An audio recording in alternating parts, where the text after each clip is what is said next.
Hey guys. I'm so bored.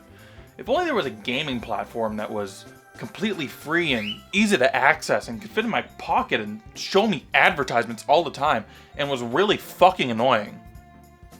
Oh, hold on, I'm getting a phone call. Hello? My God! The perfect piece of shit! Mobile gaming. Phone gaming. Mobile phone gaming. I don't know, man. It sucks ass. That's what it is, and that's why I'm calling it from now on Ass Mobile Phone Gaming. Man, phone games have evolved so much over the years from being niche, cool things that were essentially flash games made especially for your touchscreen device. Now it's just a husk of its former self. A husk of its former self, sponsored by Ray. I remember back in the mid-2000s, the iPod was all the rage because, look at that thing.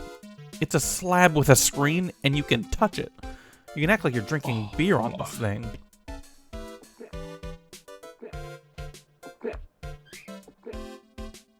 Oh, yeah. I'm good to drive. I'm good to drive, honestly. There used to be a sort of charm to that Wild Wild West type era of apps. They had a soul. This isn't nostalgia or anything. They just weren't made specifically to constantly advertise to you or bleed money from you.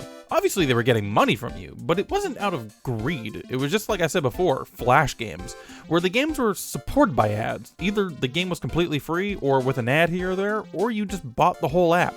People need money to survive. There's nothing wrong with getting money from the thing that you made. Some even had free demos, and if you liked them, you would just buy the whole version. Back when the iPod, iPhone, and iPad was a new concept, there was really no standard to what made a good phone game. People just made whatever they could with the limitations at the time. There's a gyro sensor in these things and a touchscreen. There's no buttons for tactility whatsoever, and despite them being so limited, the innovation these developers made were honestly astounding. Obviously, you can always overlay buttons on the touchscreen or whatever, but that always kind of sucked. Some games make it work better than others, but if you ask me, the best types of games actually make use of the touchscreen as a touchscreen. The one that always comes to mind is sponsored by Ray. The first that always comes to mind is obviously Fruit Ninja. It's such a genius design for a game. You swipe the screen and it works as a cut, and it's all about reaction time and precision. I absolutely love a simple game that just uses its medium to the fullest potential, and that's why I have an appreciation for these early iPhone games.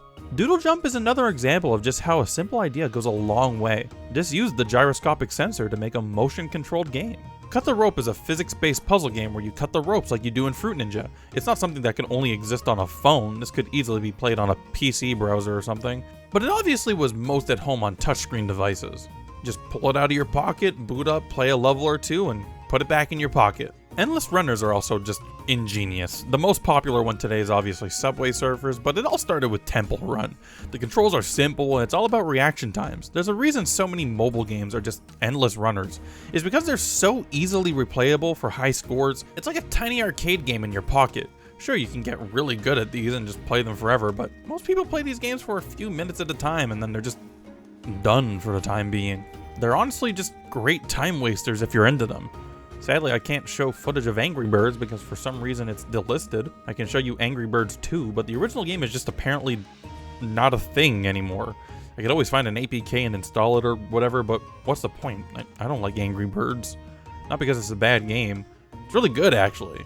I just don't like it out of principle, because if you didn't know, it was just a ripoff of a game called Crush the Castle. Back in the day, I used to play Flash games all of the time.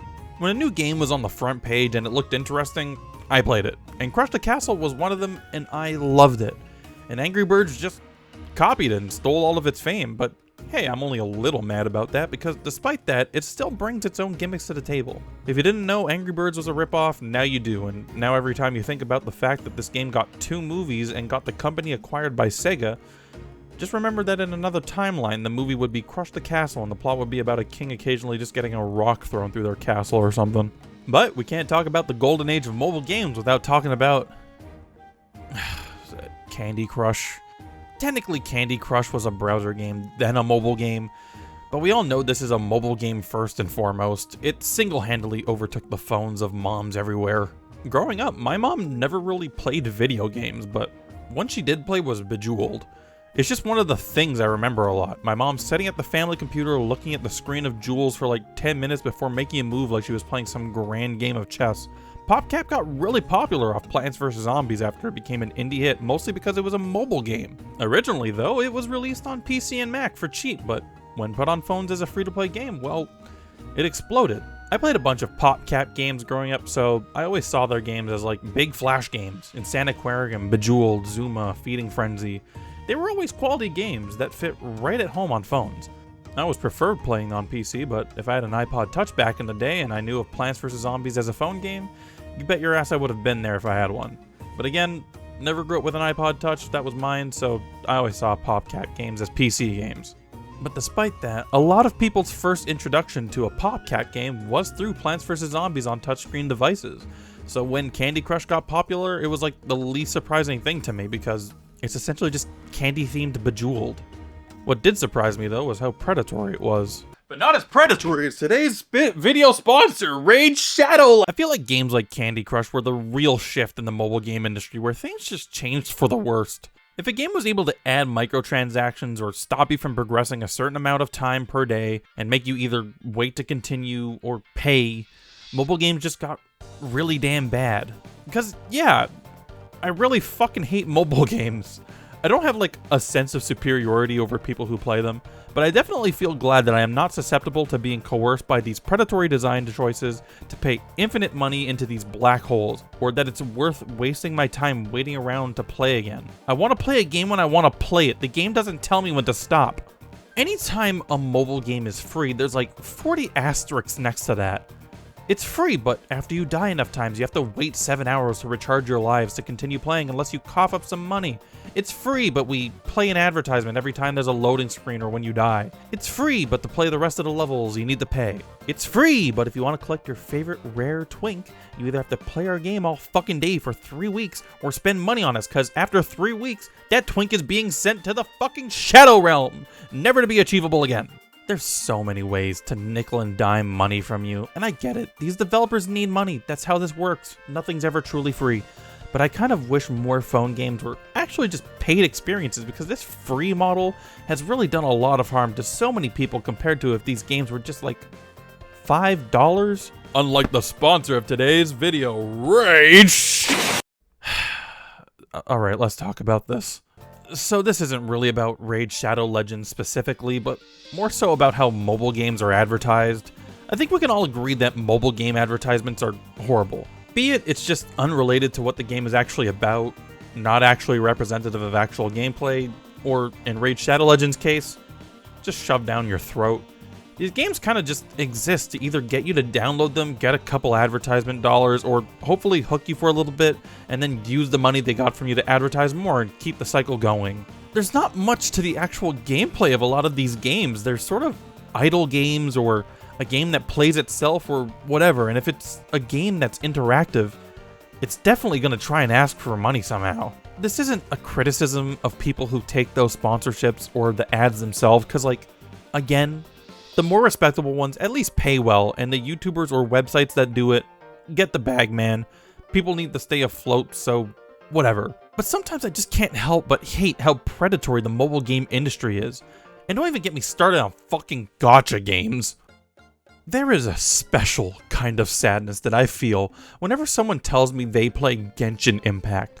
The gameplay for this game isn't even good or in-depth. It's extremely simplistic, but somehow it got its claws into every 12-year-old on Earth, and it single-handedly shifted the entire mobile game gacha market to become the same game with the same art style and gameplay with no way of differentiating themselves from the pack. Every time I watch a game presentation like Summer Games Fest or the Game Awards, or get an ad on a website, every few trailers is a game that I'm not sure if it's Wuthering Waves, Genshin Impact, Honkai Star Rail, Zenless Zone Zero, Never Innocent to Everness, Arknights, or whatever anime-style gacha slop these people are eating these days until it shows the damn title. It's impressive that we've gotten to the point that graphically these games can just run on phones. But we've come such a long way from horse armor, dude. We used to make fun of people for this. Now it's just normal to spend money on useless shit.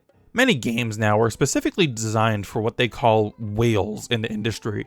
Essentially people that just spend absurd amounts of money, and say what you will about playing a game for free, and not spending money on it, sure, you're not giving them money, but you playing the game and sharing it with other people in the community, and those people spending money, it's still what the developers want, you know? I don't know, it just never sat right with me. People are willingly spending hundreds of dollars on gambling for fictional characters, and just because I'm not spending money doesn't mean I'm not part of the game's success.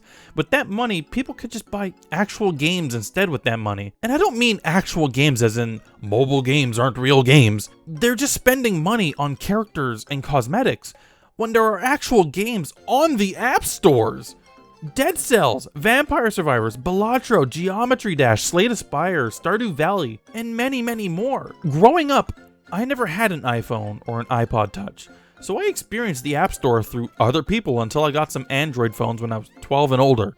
I never really liked mobile games all that much, and a lot of them are really simple and not worth the time to me. But it doesn't mean I don't appreciate or miss that golden age era of mobile games where it genuinely felt like every few months a new game came out that was trying to be unique and do something with the medium of a touchscreen. I always preferred my DS or 3DS over these experiences I could have on a phone, and honestly I still just don't get the appeal of most mobile games these days. Now we just have console-grade experiences on the go with the Nintendo Switch and Steam Deck, but also your phone can play console-level games too. So what's the point of playing a game made with your phone's basic hardware in mind when you can play a whole-ass game? Call of Duty Mobile is just a worse version of COD on your phone that only exists to get you to spend money on cosmetics and events. Hoyoverse just keeps making new characters for you to hopefully gamble on. Angry Birds wants to show you ads. And when there is some sort of new innovation in mobile games, the same idea will be copied and run into the ground by 40 different copycats trying to ride the wave of this new game, and you'll get like 50 ads of different games that all look identical to one another.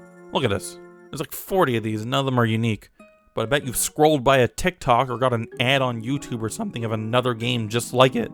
Because the people who made this don't have souls. It's just a horrible experience. And something I have to add into this script after I've already recorded everything is that so many mobile games have an absurd amount of AI-generated assets. Temple Run has AI-generated assets. This game came out in like 2007.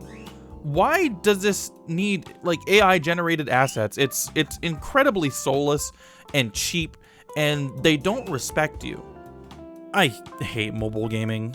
Because honestly, we had a great thing going when these things first hit the market. It wasn't perfect, but it was interesting, you know? Mobile games have always fascinated me, from their inception, to the way that they're played, to the way that they became the way they are today. It's honestly pretty impressive that we have entire 3D worlds on our phones, and they fit into our pockets. It feels like just yesterday I was wanting to play Call of Duty Zombies on this thing, but now we have entire indies, full games, and everything in between. I don't want this video to come off as dismissive towards mobile games. They've never been for me, and they never will be. But if you like to play free games and premium currency and advertisements is how you like to get through your day, so be it. But the day you bring that shit into my house, you better watch your fucking back. I got over 300 points in Flappy Bird. You know I know how to thread a fucking needle. I will find you.